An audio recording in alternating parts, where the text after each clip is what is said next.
Hello everyone. तो आज day 16 रहने वाला है, जो कि जेकेपी कांस्टेबल की एमसीक्यू सीरीज स्टार्ट की थी। तो डे 15 तक कवर हो चुका था। क्वेश्चन नंबर 342 क्वेश्चन जो है कवर हो चुके थे।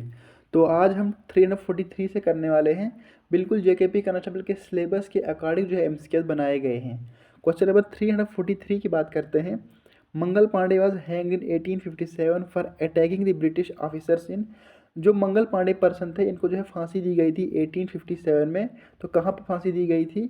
तो आपके सामने चार ऑप्शन है: मेरठ, बनारस, लखनऊ एंड बरकपुर। तो इसका जो राइट आंसर होगा बरकपुर इज द करेक्ट आंसर। बरकपुर कहाँ पे है? वेस्ट बंगाल में। तो इसको फांसी इसलिए दी गई थी क्योंकि उस टाइम जो है राइफल में जो है कव एंड पिग का जो है फैट यूज़ करा जाता था। तो इसने जो है वो फैट यूज़ करने में मना कर दिया। तो बाद में क्या करा, उसने अटैक करा अपने सीनियर ऑफिसर को, इसीलिए जो इसको फांसी दी गई थी मंगल पांडे को। क्वेश्चन नंबर 344 की बात करते हैं। When was the Indian national Congress established? तो इंडियन नेशनल कांग्रेस कब एस्टेब्लिश हुई थी? तो आपके सामने चार ऑप्शन है। तो इसका जो है correct answer 1885 is the correct answer. तो पहला सेशन 1885 में हुआ था इंडियन नेशनल कांग्रेस का। उस टाइम प्रेसिडेंट कौन थे और कहाँ पे सेशन हुआ था? सेशन जो हुआ था बॉम्बे में हुआ था। कहाँ पे हुआ था? बॉम्बे में हुआ था। और प्रेसिडेंट कौन थे उस सेशन के? उमेश चंद्र बनर्जी। पहले सेशन के प्रेसिडेंट जो थे कांग्रेस के, वो थे उमेश चंद्र बनर्जी। क्वेश्चन नंबर 345 की बात करते हैं। Who was the India's first women IPS officer? पहली वुमेन जो कि आईपीएस ऑफिसर बनी थी। तो आपके सामने चार ऑप्शन है। इसका जो राइट आंसर होगा Kiran Bedi is the correct answer. पहली वुमेन बनी थी आईपीएस ऑफिसर इंडिया की, तो Kiran Bedi is the correct answer. Question number 346 की बात करते हैं। Who was the first person to walk on the moon? पहले पर्सन जो कि मून पे गए थे। तो आपके सामने चार ऑप्शन है। तो इसका जो करेक्ट आंसर होगा Neil Armstrong is the correct answer. तो पहले पर्सन जो कि मून पे गए थे, ये कहाँ के थे? यूएसए के थे। अगर स्पेस की बात करी जाएगी, पहले पर्सन जो कि स्पेस पे गए थे वो है यूरी गगेरियन।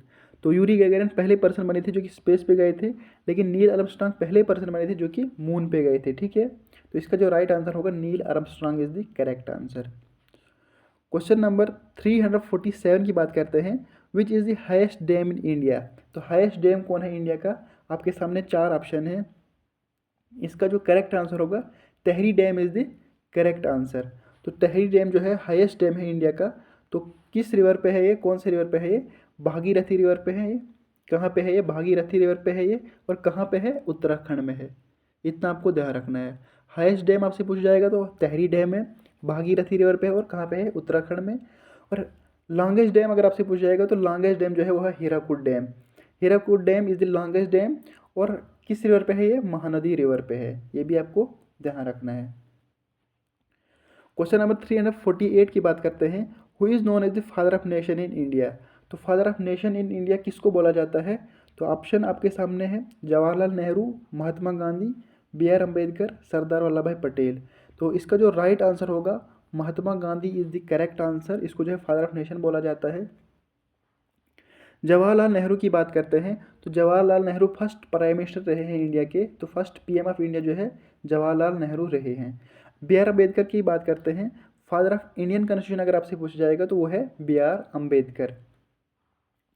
सरदार वल्लभ भाई पटेल की बात करते हैं। तो अगर आपसे पूछा जाएगा तो इसको क्या बोला जाता है? Iron man of India. ठीक है, इतना आपको ध्यान रखना है। क्वेश्चन नंबर 349 की बात करते हैं। Who is the author of the book Gitanjali? तो जो गीतांजलि बुक है इसके ऑथर कौन है? तो आपके सामने चार ऑप्शन है। इसका जो करेक्ट आंसर होगा Rabindranath Tagore is the correct answer. तो एपीजे अब्दुल कलाम की बात करते हैं तो इनकी कौन सी बुक फेमस है? वह है विंग्स ऑफ फायर। ठीक है, तो इसका जो राइट आंसर होगा Rabindranath Tagore is the correct answer. कौन सी बुक है ये? गीतांजलि। क्वेश्चन नंबर 350 की बात करते हैं। Which of the following is known as the pink city of India? तो पिंक सिटी ऑफ इंडिया किसको बोला जाता है? तो आपके सामने चार ऑप्शन है: उदयपुर, जयपुर, आगरा एंड वाराणसी। तो इसका जो करेक्ट आंसर होगा Jaipur is the correct answer. City pink city किस सिटी को बोला जाता है? जयपुर, जो कि राजस्थान में है। उदयपुर की बात करते हैं तो सिटी ऑफ लेक्स। तो इसको क्या बोलते हैं? City of lakes. इतना हो गया। तो मैं आपको बताना चाहता हूँ, अगर आप कमेंट सेक्शन में जो है नंबर दिए गए हैं, अगर आप ऑफलाइन बैच ज्वाइन करना चाहते हैं तो आप जो है उस पर कंटेक्ट कर सकते हैं, और बाकी एप्लीकेशन पे भी जो है कोर्सेज वगैरह चल रहे हैं तो आप वहाँ भी ज्वाइन कर सकते हैं। क्वेश्चन नंबर 351 की बात करते हैं। Which of the following is not an official language of India in 8th schedule of Indian constitution. तो कौन सी जो है ऑफिशियल लैंग्वेज नहीं है इनमें से, बाकी 3 ऑफिशियल लैंग्वेज है 8th शेड्यूल में। तो सबसे पहले आपको पता होना चाहिए ऑफिशियल लैंग्वेज कितनी है 8th शेड्यूल में, तो वह है 22 ऑफिशियल लैंग्वेजेस। कितनी है? 22 ऑफिशियल लैंग्वेज जो है 8th शेड्यूल में है। तो इनमें से कौन सी ऑफिशियल लैंग्वेज नहीं है? तो मतलब 3 जो है ऑफिशियल लैंग्वेज होंगी, हिंदी भी है, बंगाली भी है, उर्दू भी है। तो इसका जो राइट आंसर होगा, English is the correct answer, जो कि ऑफिशियल लैंग्वेज नहीं है, मतलब इंडियन 8th शेड्यूल में नहीं है इंडियन कॉन्स्टिट्यूशन में। तो राइट आंसर जो है इसका इंग्लिश होगा। क्वेश्चन नंबर 352 की बात करते हैं। What is the currency of Canada. तो कनाडा की करेंसी क्या है? आपके सामने 4 ऑप्शन है, डॉलर, यूरो, पौंड, येन। तो इसका जो राइट आंसर होगा, dollar is the correct answer. तो कनाडा की करेंसी क्या है? कनाडा की करेंसी जो है डॉलर है।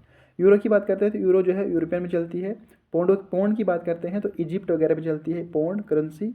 यन की बात करते हैं तो जापान की करेंसी जो है वो है यन। ठीक है, तो कनाडा की करेंसी क्या है? डॉलर। क्वेश्चन नंबर 353 की बात करते हैं। When was the united nation organization founded. तो जो यूनाइटेड नेशन ऑर्गेनाइजेशन थी ये कब फाउंड हुई थी? तो आपके सामने ऑप्शन है 1939, 1945, 1950 एंड 1960। तो इसका जो राइट आंसर होगा 1945 इज द करेक्ट आंसर। तो यूनाइटेड नेशन कब बनी थी? 1945 में। ठीक है। क्वेश्चन नंबर 354 की बात करते हैं। The longest cell in the human body is. जो लॉन्गेस्ट सेल है ह्यूमन बॉडी का वो कौन सा है? तो ऑप्शन आपके सामने है, neuron, muscle cell, epithelial cell, red blood cell. तो इसका जो राइट आंसर होगा, neuron is the correct answer. तो लॉन्गेस्ट सेल कौन है? लॉन्गेस्ट सेल जो है ह्यूमन बॉडी का वो न्यूरॉन है। तो लार्जेस्ट सेल अगर आपसे पूछा जाए कि लार्जेस्ट सेल कौन सा है, तो वो है एम्यूम, जिसको एग सेल भी बोला जाता है। तो लॉन्गेस्ट सेल कौन है? न्यूरॉन। क्वेश्चन नंबर 355 की बात करते हैं। Which of the following countries is not a member of SAARC. तो इनमें से कौन सी कंट्री है जो कि सार्क मेंबर नहीं है? तो आपको सबसे पहले पता होना चाहिए कि सार्क कंट्रीज कौन कौन सी है। तो मैं आपको बताना चाहता हूँ सार्क कौन कौन सी कंट्रीज है, ट्रिक के साथ मैं बताना चाहता हूँ। A big ball in many new places stand. A big ball की जगह बुल करते हैं। ए big bull, A big bull in many new places stand, new places stands. तो ए से क्या इंडिकेट होता है? Afghanistan, Bangladesh, Bhutan, India, Maldives, Nepal, Pakistan and Sri Lanka. तो कौन सी कंट्री इसमें नहीं आई? तो इसका जो राइट आंसर होगा, China is the correct answer. तो सार्क की कंट्रीज नहीं है, जो नहीं है वो है चाइना। बाकी इंडिया भी है, नेपाल भी है, श्रीलंका भी है। क्या मैंने आपको ट्रिक बताई? A big bull in many new places stands. A से इंडिकेट क्या होता है? अफगानिस्तान, बी से बांग्लादेश, भूटान, इंडिया, मालदीव्स, नेपाल, पाकिस्तान एंड श्रीलंका। ठीक है, इस तरीके से आप याद रख सकते हैं। तो इसका जो है राइट आंसर चाइना होगा। क्वेश्चन नंबर 356 की बात करते हैं। In which year was the first Nobel prize awarded. तो सबसे पहले जो नोबेल प्राइज़ दिया गया था, कब दिया गया था? तो आपके सामने 4 ऑप्शन है। तो इसका जो राइट आंसर होगा 1901 इज़ द करेक्ट आंसर। तो सबसे पहले जो नोबेल प्राइज़ दिया गया था वो कब दिया गया था? 1901 में दिया गया था। और अगर आपसे पूछा जाएगा कि पहले पर्सन कौन थे इंडियन जिनको नोबेल प्राइज़ दिया गया था, वो थे रविंद्रनाथ टैगोर। कौन थे वो? रविंद्रनाथ टैगोर जी। और कब दिया गया था उनको? 1913 में दिया गया था। ठीक है, तो सबसे पहले जो नोबेल प्राइज़ दिया गया था वो 1901 में दिया गया था। तो इंडियन रिसीवर कौन थे सबसे पहले? वो रविंद्रनाथ टैगोर जी थे, और 1913 में इसको दिया गया था लिटरेचर फील्ड में। क्वेश्चन नंबर 357 की बात करते हैं। The Bharat Ratna India's highest civilian award was first awarded in which year. जो भारत रत्न अवार्ड है ये हाईएस्ट सिविलियन अवार्ड होता है इंडिया का। तो पहली बार कब दिया गया था? तो आपके सामने 4 ऑप्शन है, 1947, 1950, 1954, 1962। तो इसका जो राइट आंसर होगा 1944 is the 54 is the correct answer. तो 1954 में जो है पहली बार जो है भारत रत्न दिया गया था, ये भी आपको ध्यान रखना था।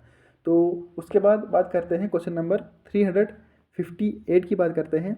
Which country one the first ICC cricket world cup? पहली कंट्री जिसने जो है वर्ल्ड कप जीता था। तो आपके सामने चार ऑप्शन है, India, Australia, West Indies, England. तो इसका जो करेक्ट आंसर होगा West Indies is the correct answer. तो वेस्ट इंडीज़ जो है पहला ICC cricket world cup West Indies ने जीता था।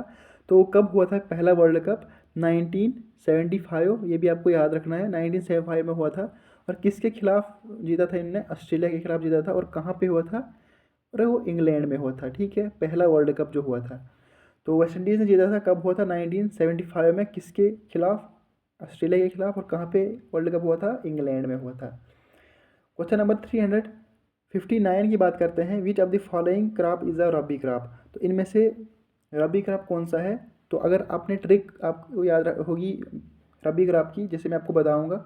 BMW गो, क्या है? BMW गो। तो बी मीन्स ये रबी क्रॉप की ट्रिक है। BMW go, B means barley, mustard, wheat, gram and oats. तो यहाँ पे कौन सा है? तो जैसे कि आपको वीट दिख रहा होगा, यहाँ पे wheat is the correct answer.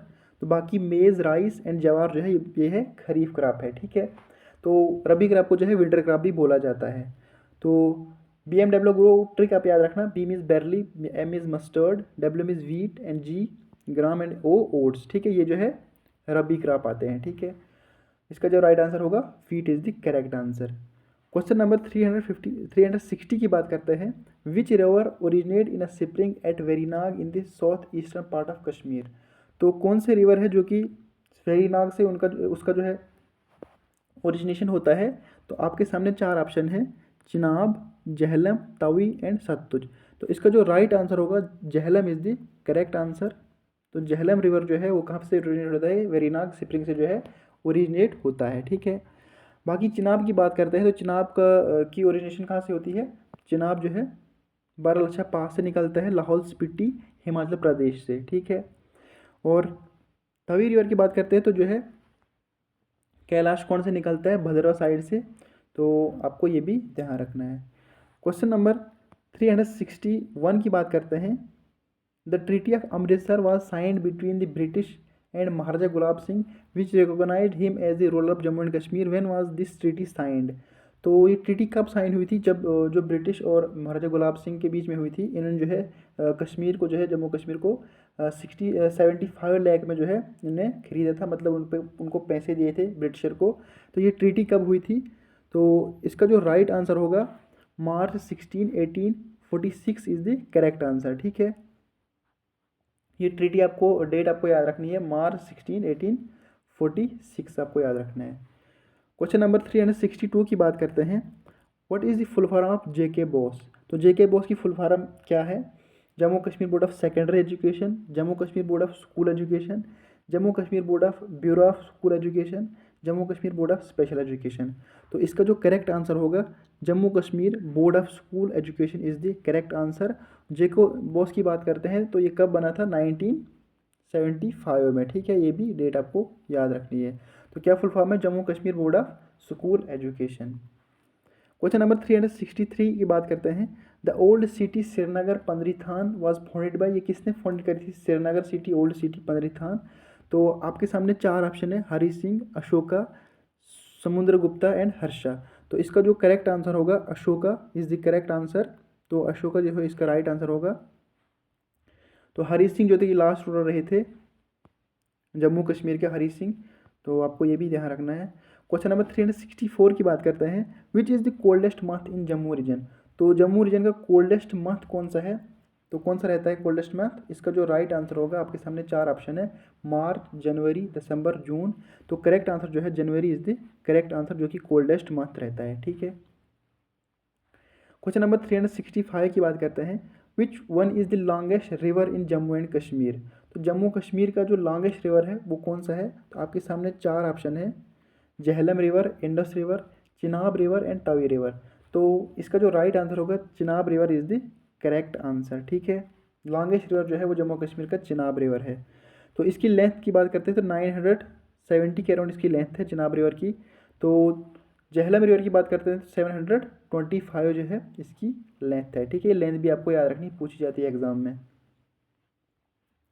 Question number 366 की बात करते हैं, which is the largest railway station of Jammu and Kashmir. तो लार्जेस्ट रेलवे स्टेशन कौन है जम्मू कश्मीर का?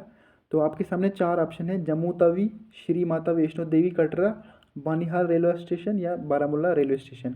तो लार्जेस्ट स्टेशन की बात करते हैं, इसका करेक्ट आंसर जो होगा Jammu Tawi is the correct answer. Question number 367 की बात करते हैं, on which hill the Vaishno Devi mandir is located. तो वैष्णो देवी मंदिर जो है, श्री माता वैष्णो देवी मंदिर, ये कहाँ पे है? रियासी में है। तो कौन सी हिल पे है ये आपसे पूछा गया है, न जाने कितनी बार ये क्वेश्चन आया है। तो इसका जो राइट आंसर होगा Trikuta hills is the correct answer. ठीक है, यह भी आपसे पूछा जाएगा तो आपने त्रिकुटा हिल्स याद रखना है, वैष्णो देवी मंदिर। क्वेश्चन नंबर 368 की बात करते हैं, in which year was the Indus treaty signed between India and Pakistan. जो इंडस ट्रीटी हुई थी, ये इंडिया एंड पाकिस्तान के बीच में हुई थी, इंडस वाटर ट्रीटी। तो ये कब हुई थी? तो इसका जो राइट आंसर होगा 1960 is the correct answer. Date भी अगर आपसे पूछ जाएगी तो 19 सितंबर, ये आपको याद रखना, 19 सितंबर 1960 में हुई थी। किस किस के बीच में हुई थी? इंडिया एंड पाकिस्तान के बीच में, और इंडिया के प्राइम मिनिस्टर कौन थे? जवाहरलाल नेहरू, एंड पाकिस्तान के अयूब खान के बीच में हुई थी। जवाहरलाल नेहरू एंड अयूब खान के बीच में हुई थी इंडस ट्रीटी। ठीक है, क्वेश्चन नंबर 369 की बात करते हैं, in which year was the right to information act pass in India. जो राइट टू इन्फॉर्मेशन एक्ट है ये कब हुआ था पास इंडिया में? इंडिया की बात करते हैं तो इसका जो राइट आंसर होगा 2005 is the correct answer. Jammu Kashmir की बात करते हैं, in which year was the right to information act pass in Jammu and Kashmir. तो ऑप्शन आपके सामने चार है, 2008, 2009, 2010 एंड 2015। तो इसका जो करेक्ट आंसर होगा 2009 इज द करेक्ट आंसर। तो यहाँ पे कंफ्यूज नहीं होना, आपने डायरेक्ट साथ में ही तभी मैंने क्वेश्चन कराए हैं। इंडिया का अगर सबसे पूछा जाएगा तो 2005 बता देना आप, और अगर आपसे जम्मू कश्मीर का पूछा जाएगा तो 2009 आंसर होगा। ठीक है, यहाँ पर जो है कंफ्यूज नहीं होना आप। तो आज का सेशन इतना ही था, हमने जो है 25 के अराउंड क्वेश्चन किए आज। तो आज का सेशन इतना ही था, बाकी मिलते हैं नेक्स्ट लेक्चर में, तब तक बाय।